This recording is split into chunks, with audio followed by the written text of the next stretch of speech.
Assalamualaikum warahmatullahi wabarakatuh. Good morning student. How are you today? I hope you are fine. Amin ya rabbal alamin. Before we start our lesson today, let's reciting basmalah together. Bismillahirrahmanirrahim. Teman-teman, hari ini kita sudah mulai memasuki tema 8, yaitu tentang pengaruh gaya terhadap gerak benda. Walaupun pembelajaran kita hari ini masih dalam pembelajaran jarak jauh, namun Ibu harap semangat kalian untuk tingkatkan lagi belajarnya ya.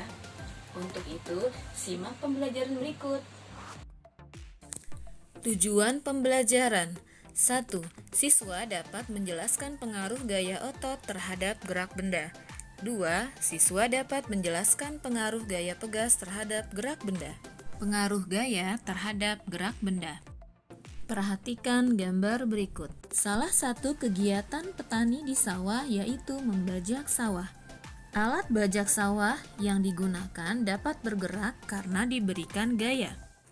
Perlu kalian ketahui, gaya dapat berupa tarikan atau dorongan. Selain membuat benda yang diam menjadi bergerak, gaya juga dapat mempercepat atau memperlambat gerak, serta mengubah arah gerak dari suatu benda. Perhatikan kedua gambar berikut. Gambar A merupakan gaya berupa tarikan, sedangkan gambar B merupakan gaya berupa dorongan. Jadi, kalau sebuah benda semakin dekat ke kita, maka gaya tersebut berupa gaya tarikan. Sedangkan benda yang semakin jauh dari kita, maka gaya tersebut berupa dorongan. Pengaruh gaya otot terhadap gerak benda. Pernahkah di antara teman-teman memindahkan benda seperti mendorong atau menarik meja?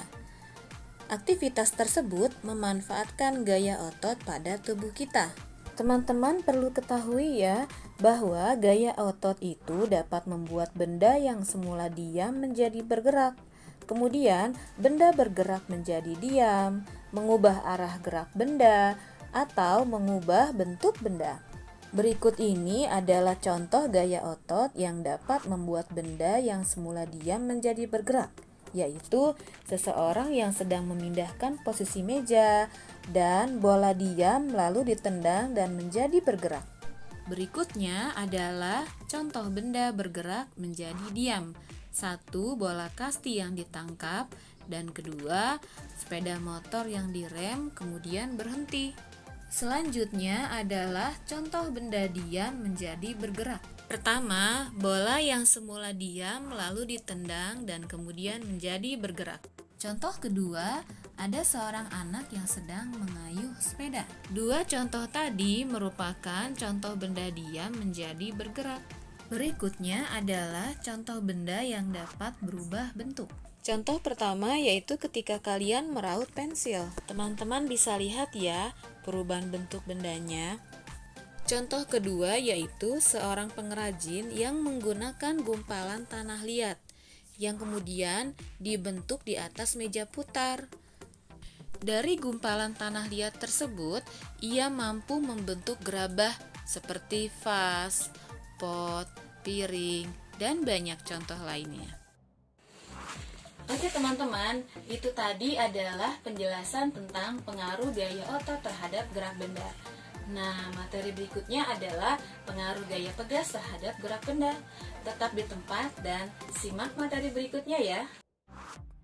Pengaruh gaya pegas terhadap gerak benda. Teman-teman masih ingat tidak bahwa gaya dapat memengaruhi gerak benda?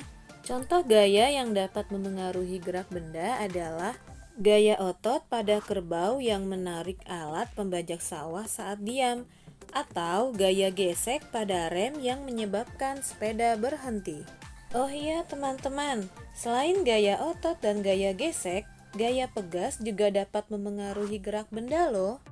Karena pemain basket memanfaatkan gaya pegas dari bola basket. Bola basket terbuat dari karet yang bersifat lentur. Oleh karena itu, bola basket dapat memantul jika dijatuhkan. Maka dari itu, bola yang semula ke arah bawah akan bergerak dan memantul ke atas akibat gaya pegas. Nah, teman-teman, itu tadi adalah penjelasan tentang pengaruh gaya otot dan gaya pegas terhadap gerak benda.